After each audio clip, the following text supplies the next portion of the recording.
I think it only makes sense for me to be wearing a Spider-Man t-shirt because, of course, I am reviewing Spider-Man Brand New Day. This is the last picture with Raheem Fun.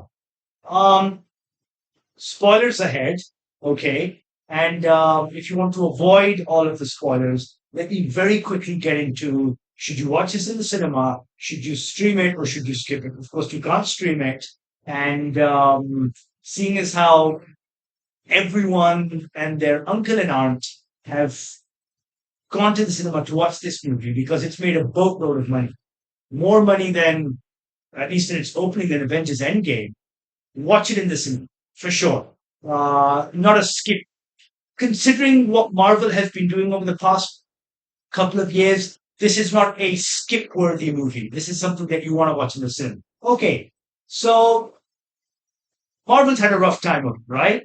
And besides, I would say, literally a handful of projects over the past, well, ever since Endgame, um, their films haven't been good. Of course, noteworthy among them have, of course, been the Spider-Man movies. With Spider-Man Homecoming, yeah, whatever. The third one. And now, honestly, with this, with Brand New Day, I think that Marvel has maintained, at least when it comes to Spider-Man, a certain standard, and it is welcome, and I'm really glad that while we do get a very good Spider-Man, sorry, while we get a very good Spider-Man story, we get a all right enough, like a good enough movie that still has its flaws. And I think if I was perhaps being more charitable, I would give it a B plus, but I think it's solid B, this movie. It's a decent enough time at the cinema, a bloated runtime. There was no need for this movie to be, what, 2 hours and 25 minutes? 145 minutes. Yeah, no need for it to be that long. I think this movie could very neatly have been like an hour 45, right? And just to say, sorry, at the box office, it's already made 356 million, right? So I think that this could very well be a $1 billion movie on their hands because, of course, it just came out this weekend. And at least I went to a sold out cinema. And in fact, the entire weekend was sold out. Okay. So where are we in this Spider-Man story? It picks up almost 4 years after the events of the last movie. Of course, in the last film, thanks to the spell and all of that stuff, everyone has forgotten who Spider-Man Peter Parker, who at least who Peter Parker, the Peter Parker Spider-Man connection, and of course, most notably, Ned, his best friend, and of course, the love of his life, MJ. In the interim, if you will, in over these years, they've gone off to MIT and living their best college life while he's in New York.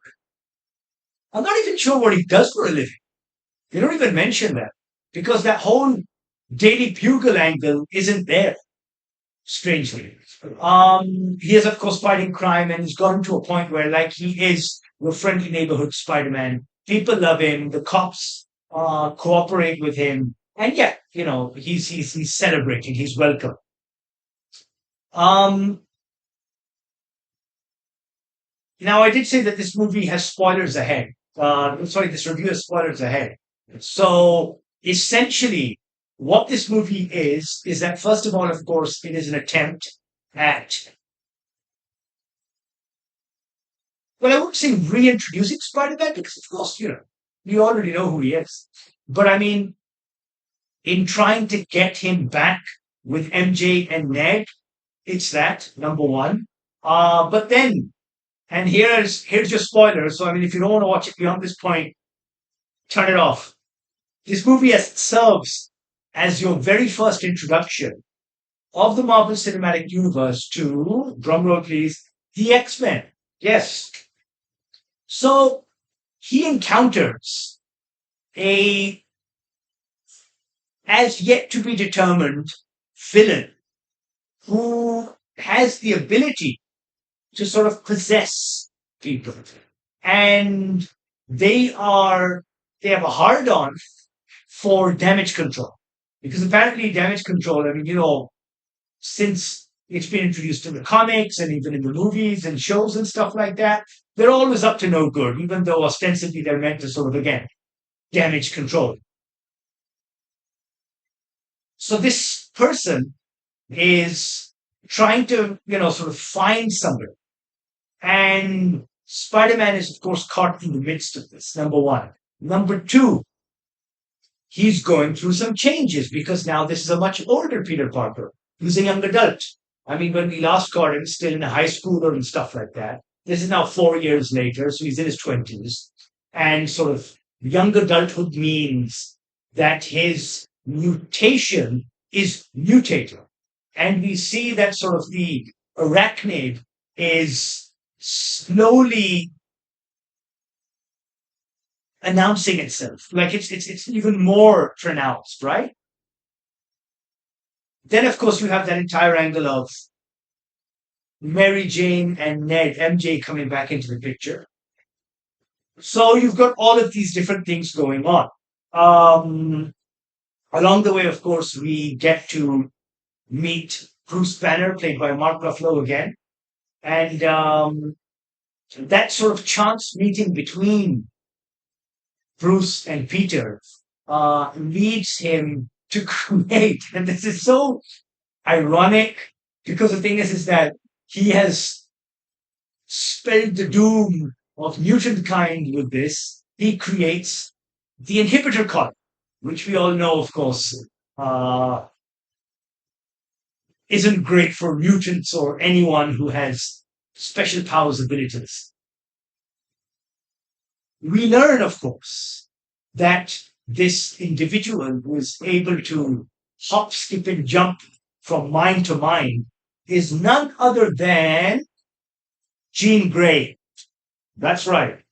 So the film essentially sets up she is, of course, a telepath of considerable power, and she is trying to find her sister, right? Now, of course, this isn't from the comics. I always remembered her to be a only child, but her sister is picked up by Damage Control, and Damage Control, headed by Tremel Tillman, from of course Severance, is up to no good. They're trying to sort of tap into her telepathic powers so they can use it for their own means, and of course she wants to find that sister, and she's only has this one clue, and trying to figure out where the sister is.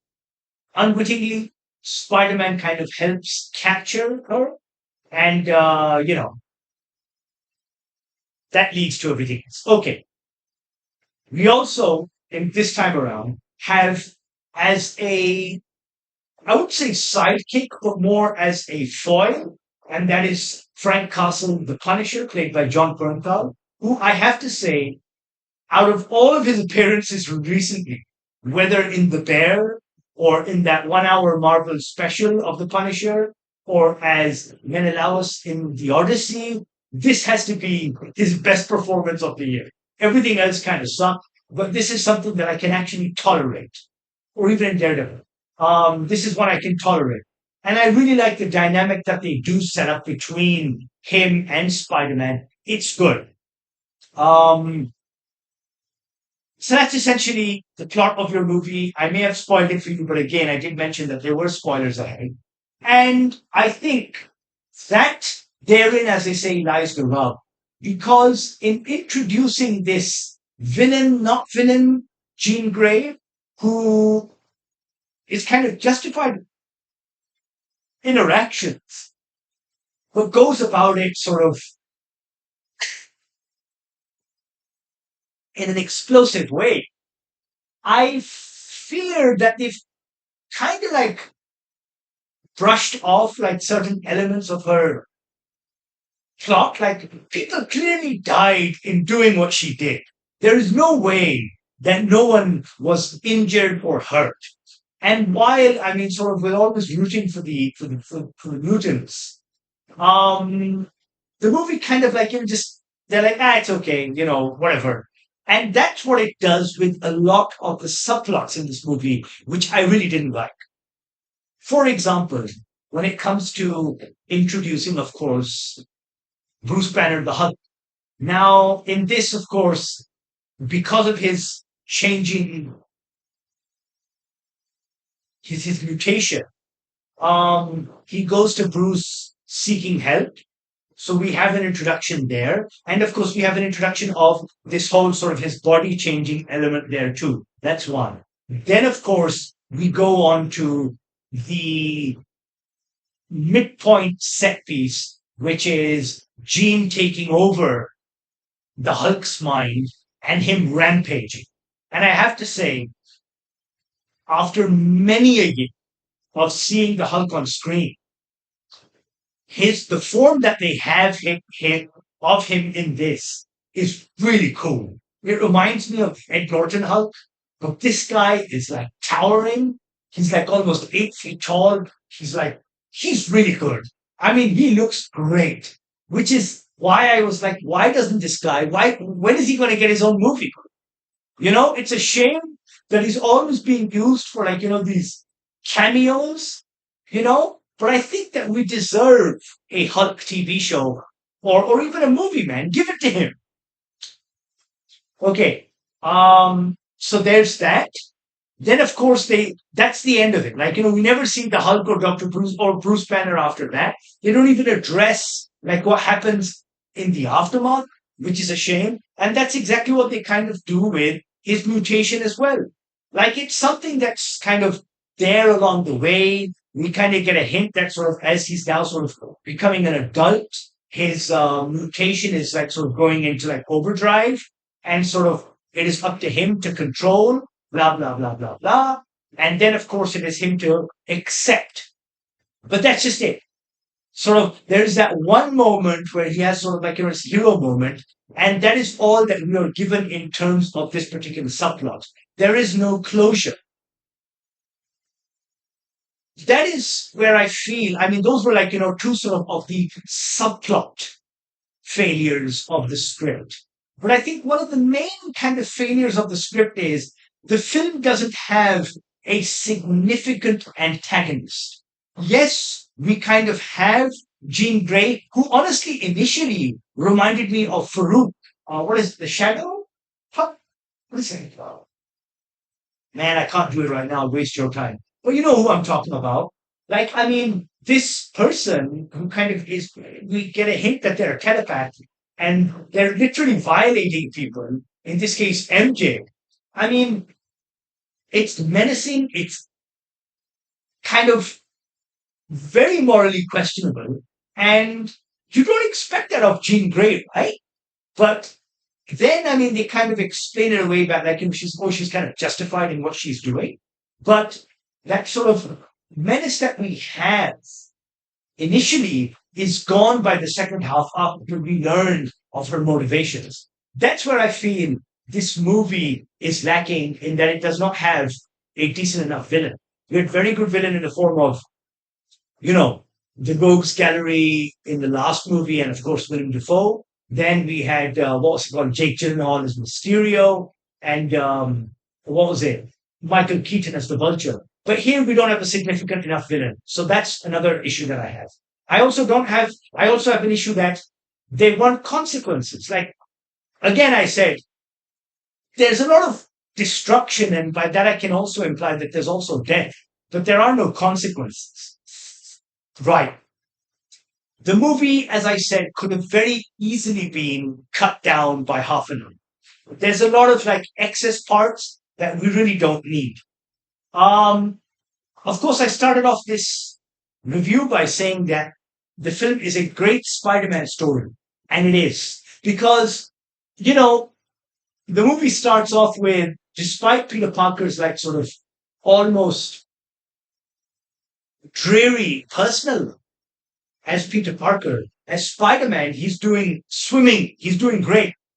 And just being that sort of unsung hero is exemplified in this scene where there he is, he's out of the hospital and he Spider-Man is being celebrated, but nobody knows, of course, that that's Spider-Man right there. And there he is in the crowd, and everyone's cheering for Spider-Man. And I thought that that's really sort of like a full circle moment for this character who, again, while a lot of other heroes tend to like, sort of bask in the glory, he's sort of like, your everyman sort of superhero, which I really like. And I really like that about this movie. I really like that they kind of had Spider-Man doing like really Spider-Man-y stuff, like stuff that we've seen in the comics, like sort of drinking a cup of coffee, which Punisher notes as goofy. Or like just him like going to like office buildings as Spider-Man in his suit.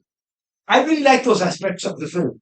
And they are anchored, amplified by an exceptional performance by Holland.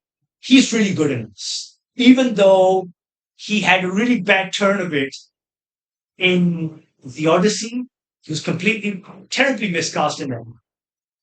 In this, I think that he's just getting better and better as Peter Parker, Spider-Man. He's great. I really liked him in this movie. And he does the movie justice. Zendaya's good, cool. As I mentioned, John Bernthal's great as Punisher. Yeah. Sadie Sink, who is our Eugene Grey, she's okay. I mean, you know, her role's kind of one dimensional in this, but it's okay, fair enough. The movie was, I would say, a little humorless. I was expecting more from, because Spider-Man is a bit of a wise ass. He's not like Deadpool levels of wise ass, but I mean, he's a funny guy. So I wanted more of that. But all in all, I have to say, while this isn't sort of like golden age Marvel, it is most definitely, again, a step in the right direction, right? Um, it is maybe a return to form. I'm not sure yet, but I liked it. It has its flaws, but compared to a lot of the other shit that Marvel's produced, one of the better outings so far. And again, if you are a Spider-Man fan, most definitely one of his best stories told to date. That's Spider-Man Brand New Day. Oh, wait, sorry. Just one more thing. Just a couple of things. Sorry. When I mentioned that, we didn't get closure and stuff like that, and yes, well, it's not a spoiler because honestly, the end credit scene was just shit. Not worth me sitting in the cinema waiting for the, credits to roll by. But you do get a hint of the X-Men in that sort of Jean Grey does sort of get on a bus and you see her bus going into like, this vast like wooded area slash forest, which could suggest Westchester, like upper New York, upstate New York. So that's that. I was really hoping for a post-credit scene with the X-Men, or at least with Professor X, because after Jean does what she does, I would have imagined that that would have sort of pinged on his psychic radar, and sort of he would have come in and said, "Hey, you know what? I know a way to sort of channel I know a way to help you," as Professor X always does. I was hoping for that. We didn't get that. Instead, we get this really lame post-credit scene. So I don't think it's worth you guys sitting in the cinema for that. But yeah, I enjoyed the movie. Go and watch it.